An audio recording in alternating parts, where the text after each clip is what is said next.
মুসলমান কি ঘুমায় থাকবো? আমার মা বোনদেরকে দিল্লিতে আক্রমণ করা হয়, মা বোনকে দর্শন করা হয়, মসজিদের ভিতরে আগুন লাগিয়ে দেওয়া হয়, মিনারে আগুন লাগিয়ে দেওয়া হয়, বানরের পতাকা মসজিদের মিনারে উঠবে, মসজিদের মাইক ভেঙে বলবে তুমি সেই দেশের রাষ্ট্রপ্রধান হয়ে কোনো প্রতিবাদ করবে না, বিচার করবে না, দেশের ভিতরে শিথিলতা আনবে না, আগুন লাগিয়ে দিয়ে এই দেশে আগুন লাগানোর জন্য আবার আসবে। এইটা মুসলমান মানতে পারে না।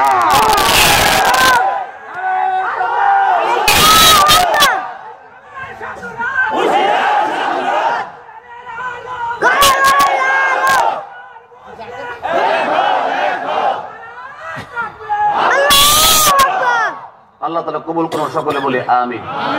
আমাদের সোচ্চার হতে হবে। প্রতিবাদ না করতে করতে আমরা একদম বসে গিয়েছি। এটা কিন্তু প্রতিবাদ, এটা এক ধরনের প্রতিবাদ। আমরা সবাই ঐক্যবদ্ধ। আমাদের পার্লামেন্টে প্রধানমন্ত্রী থেকে চৌকিদার পর্যন্ত যদি যাচাই করা হয়, কিছু দুই একটা নাস্তিক আছে, কমিউনিস্ট পার্টি আছে, দুই একটা, অধিকাংশরাই মুসলমান। ধরে কোন ঠিক কিনা? আমাদের দুর্বলতা কোথায়?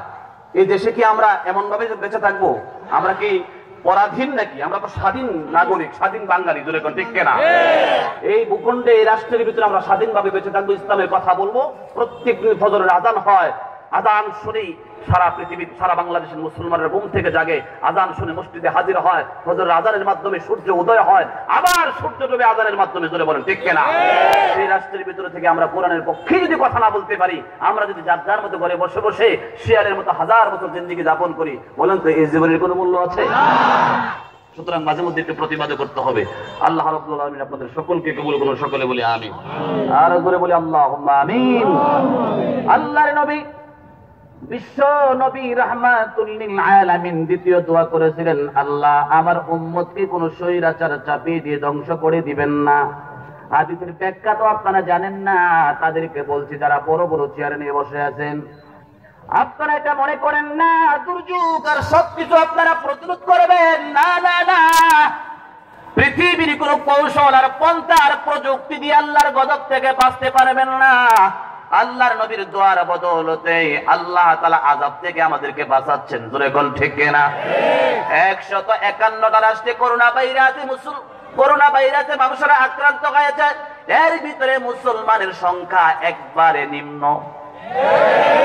একবারে কম, একবারে কম। আমার মনে হয় যে কয়জন আক্রান্ত হয়েছে এটি যদিও মুসলমান, কিন্তু আসলে কার্যকলাপ কোনো মুসলমানের না।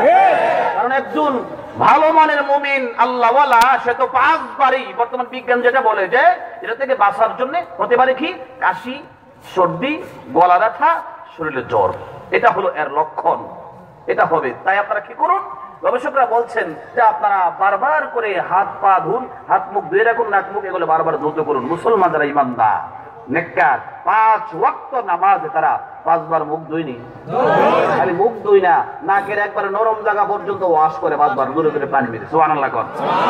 তোমরা গবেষণা করো 1500 বছর পরে, 1500 বছর আগে ইসলামের প্রফেট মুহাম্মদুর রাসূলুল্লাহ বলেছেন করোনা ভাইরাস আসবে, এই ভবিষ্যৎবাণী হাদিসে ইঙ্গিত আছে।